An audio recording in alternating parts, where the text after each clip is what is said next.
आपल्या success mission या चॅनलवर CTETचा अभ्यास करणाऱ्या सर्व विद्यार्थी आणि शिक्षकांचे स्वागत आहे.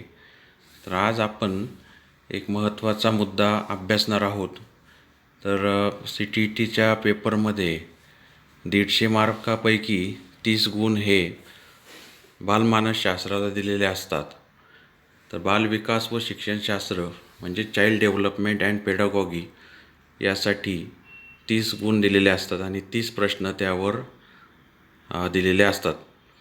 तर त्यामध्ये मागच्या वर्षी आलेले काही प्रश्न आज आपण अभ्यासणार आहोत, की जे दरवर्षी किंवा अनेक CTET परीक्षांमध्ये पुन्हा पुन्हा येत असतात.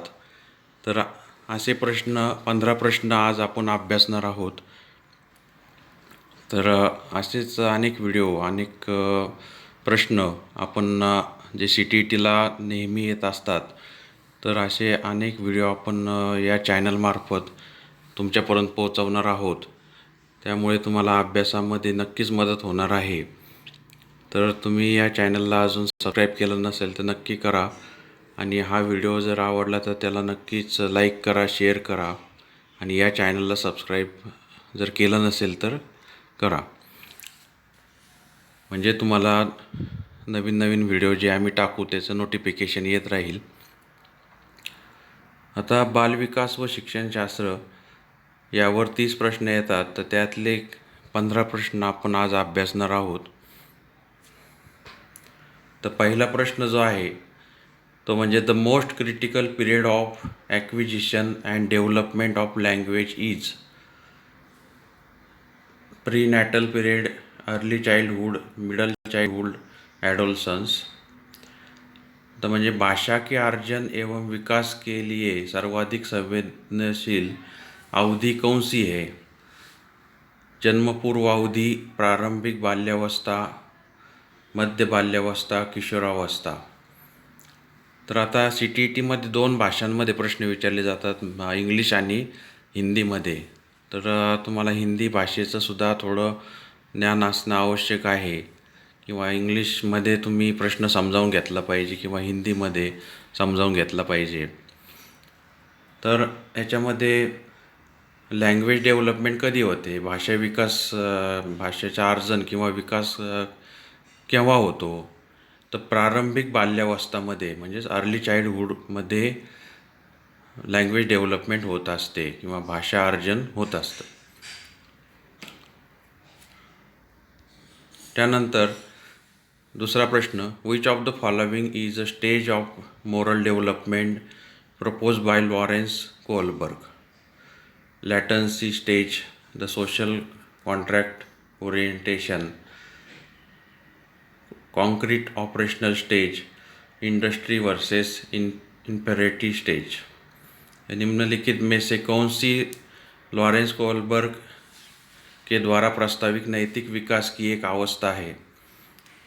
प्रसुप्ति अवस्था, सामाजिक अनुबंध अभिविन्यास, मूर्त संक्रियात्मक अवस्था, उद्योग बनाम अधीनता अवस्था. तर लॉरेन्स कोहलबर्ग यांच्याद्वारे जे प्रस्तावित नैतिक विकास ची अवस्था कोणती आहे असं विचारलं, तर सामाजिक अनुबंध अभिविन्यास म्हणजेच इंग्लिशमध्ये द सोशल कॉन्ट्रॅक्ट ओरिएंटेशन ही ती स्टेज दिलेली आहे. तर दुसरं हे जे आहे ते उत्तर आहे. त्यानंतर during classroom discussion a teacher often pays more attention to boys than girls. This is an example of gender bias, gender identity, gender relevance, gender constancy. कक्षा में परिचर्चा के दौरान एक शिक्षक प्रायः लड़कियों की तुलना में लड़कों पर अधिक ध्यान देता है. यह किसका उदाहरण है? जेंडर पक्षपात, जेंडर पहचान, जेंडर संबद्धता, जेंडर समरूपता. म्हणजे इथं मुलांकडे जास्त लक्ष देतोय शिक्षक मुलींपेक्षा. तर हे कसलं उदाहरण आहे? तर जेंडर बायसचं आहे, म्हणजे जेंडर पक्षपात याचं हे उदाहरण आहे. Which of the following is an effective strategy to reduce children's gender stereotyping and gender role conformity, discussion about gender bias, emphasizing gender specific roles, gender segregated playgroups, gender segregated seating arrangement. बच्चों में gender रूढ़िवादिता एवं gender भूमिका अनुरूपता को कम करने के लिए निम्नलिखित में से कौन सी पद्धति प्रभावशाली है? जेंडर पक्षपात के बारे में परिचर्चा, जेंडर विशिष्ट भूमिका को महत्व देना, जेंडर पृथक खेल समूह बनाना, जेंडर पृथक बैठने की व्यवस्था करना। तर याच्यामध्ये डिस्कशन अबाउट जेंडर बायस या जेंडर पक्षपात के बारे में परिचर्चा करना ये सबसे प्रभावशाली है। Question 5, which of the following theorist while viewing children as active seekers of knowledge emphasize the influence of social and cultural contents on their thinking? John B Watson, Lev Vygotsky, Jean पियाजे, Lawrence Kohlberg. निम्नलिखित में से किस मनोवैज्ञानिक ने बच्चों को ज्ञान के सक्रिय जिज्ञासु के रूप में देखते हुए उनके चिंतन पर सामाजिक एवं सांस्कृतिक विषय वस्तुओं के प्रभाव का महत्व दिया? तो इसका जवाब है लेव वाइगोट्स्की। उन्होंने ये बच्चों के मनोवैज्ञानिक ने बच्चों को ज्ञान के सक्रिय जिज्ञासु के रूप में देखते हुए उनके चिंतन पर सामाजिक एवं सांस्कृतिक विषय वस्तुओं के प्रभाव को महत्व दिया था। तो दूसरा उत्तर है question 6, while working on a jigsaw puzzle 5-year-old Najma says to herself, where is the blue piece? No, not this one, darker one that would go here and make this shoe. This kind of talk is referred to by Vygotsky as private speech, talk aloud, scaffolding, egocentric speech. Jigsaw puzzle को करते समय 5 वर्ष की नजमा स्वयं से कहती है, नीला टुकड़ा कहाँ है? नहीं, ये वाला नहीं, गाढ़ी रंग वाला, जिससे यह जूता पूरा बन जाएगा। इस तरह की वार्ता को वाइगोट्स्की किस तरह संबोधित करते हैं? व्यक्तिगत वार्ता, जोर से बोलना, ढांचा, आत्मकेंद्रित वार्ता। तो ढांचा जो है स्कैफोल्डिंग, ये इसका आंसर है, क्योंकि वो खुद से बात कर रहे हैं तो ढांचांतर्गत वो हो जाता है। बाद में question 7, giving cues to children and offering support to as and when needed is an example of reinforcement, conditioning, modelling, scaffolding. बच्चों को संकेत देना तथा आवश्यकता पड़ने पर सहयोग प्रदान करना निम्नलिखित में से किसका उदाहरण है? प्रबलन, अनुबंधन, मॉडलिंग, ढांचा। तो ये अनुबंधन का यानी कंडीशनिंग का उदाहरण है।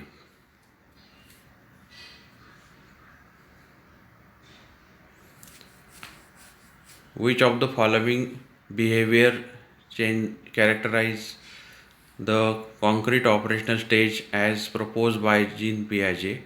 Hypothetical deduction, reasoning, propositional thought, conservation, class inclusion, deferred imitation, object permanence, make believe play, irreversibility of thoughts। निम्नलिखित व्यवहारों में से कौन सा जीन पियाजे के द्वारा प्रस्तावित मूर्त संक्रियात्मक अवस्था को विशेषित करता है? परिकल्पित निगमनात्मक तर्क, साध्यात्मक विचार, संरक्षण कक्षा समावेशन, अस्थगित अनुकरण, पदार्थ स्थायित्व, प्रतीकात्मक खेल विचारों की अनुक्रमणिका। तो इसमें जो है डिफर्ड इमिटेशन, ऑब्जेक्टिव परमानेंस या अस्थगित अनुकरण, पदार्थ स्थायित्व, ये इन्होंने जीन पियाजे ने बताया था। Question 9, which of the following is a Piagetian construct in the context of cognitive development of children? Schemas, observational learning, conditioning, reinforcement. बच्चों के संज्ञानात्मक विकास के संदर्भ में निम्नलिखित में से कौन सी पीआईजे की संरचना है? स्कीमा, अवलोकन, अधिगम, अनुबंधन, प्रबलन।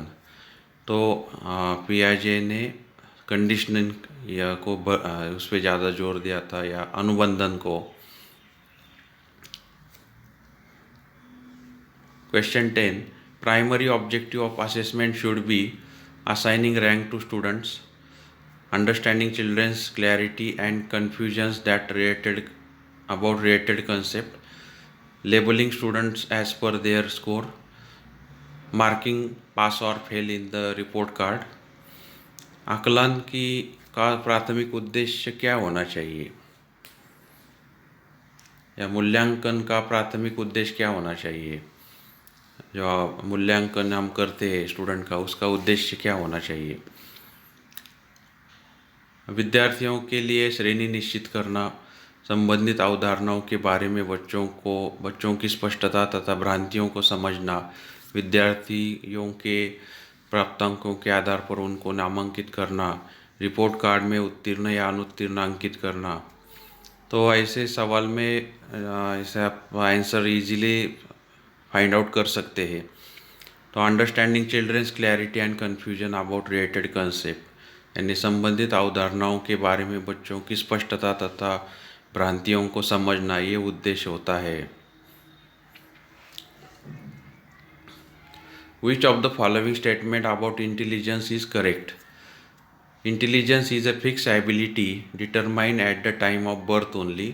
Intelligence can be accurately measured and determined by using standardized tests. Intelligence is a unitary factor and a single trait. Intelligence is multidimensional and set of complex abilities।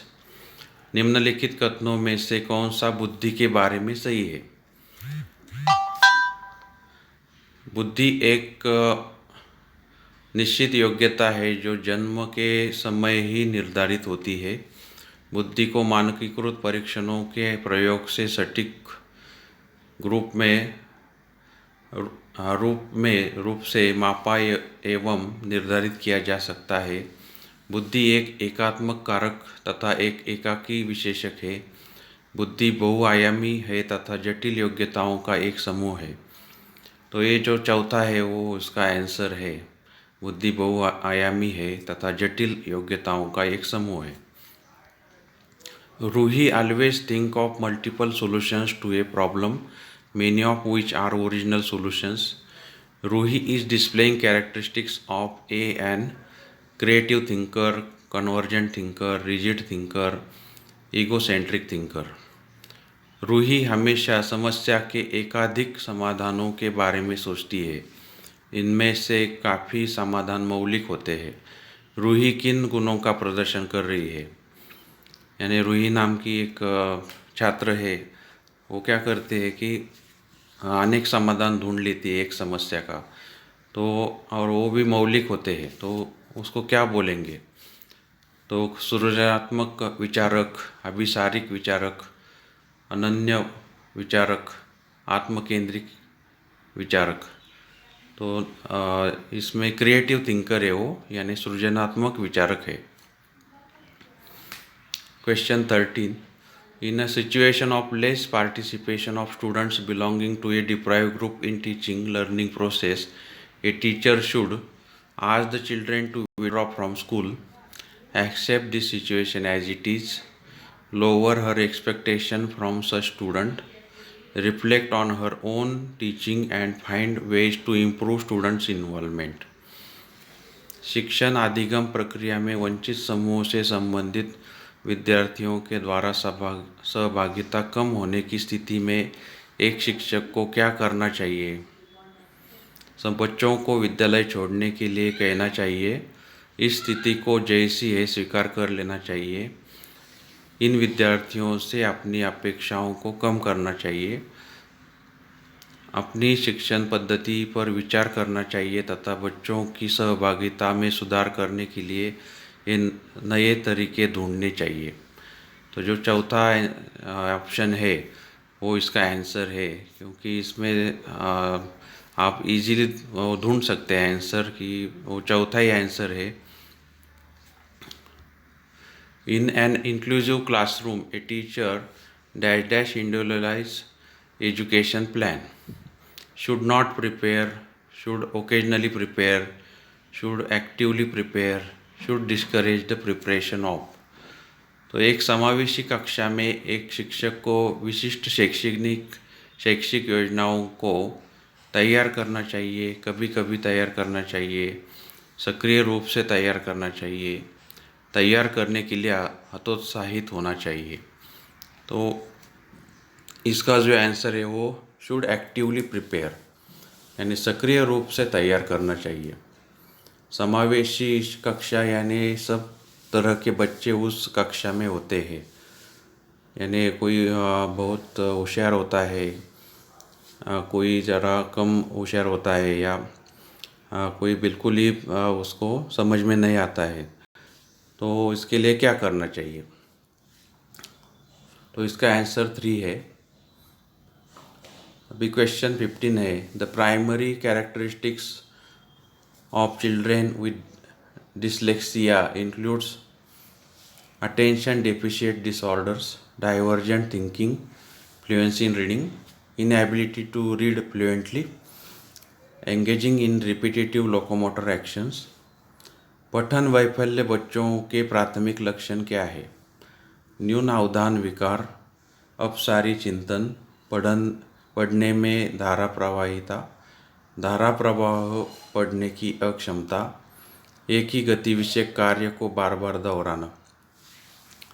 तो जो डिसलेक्सिया जिनको होता है स्टूडेंट को, यानी पठन वैफल्य जिनको होता है, उनका प्राथमिक लक्षण क्या है? तो धारा प्रवाह पढ़ने की अक्षमता, यानी वो ऐसे कंटिन्यूसली पढ़ नहीं सकते हैं, बीच बीच में रुक जाते हैं। तो इनएबिलिटी टू रीड फ्लुएंटली, धारा प्रवाह पढ़ने की अक्षमता उनमें होती है। तो आज हमने ये 15 प्रश्न पढ़े हैं, तो इसका फ़ायदा आपको ज़रूर एग्ज़ाम में होगा, क्योंकि ऐसे ही क्वेश्चन एग्ज़ाम में आते हैं। तो आज के वीडियो में बस आप इतना ही, बाद में ऐसे ही क्वेश्चन आगे की वीडियो में आपको दिए जाएंगे। तो आप इस चैनल को देखते रहिए, और सब्सक्राइब नहीं किया है तो सब्सक्राइब कीजिए। धन्यवाद।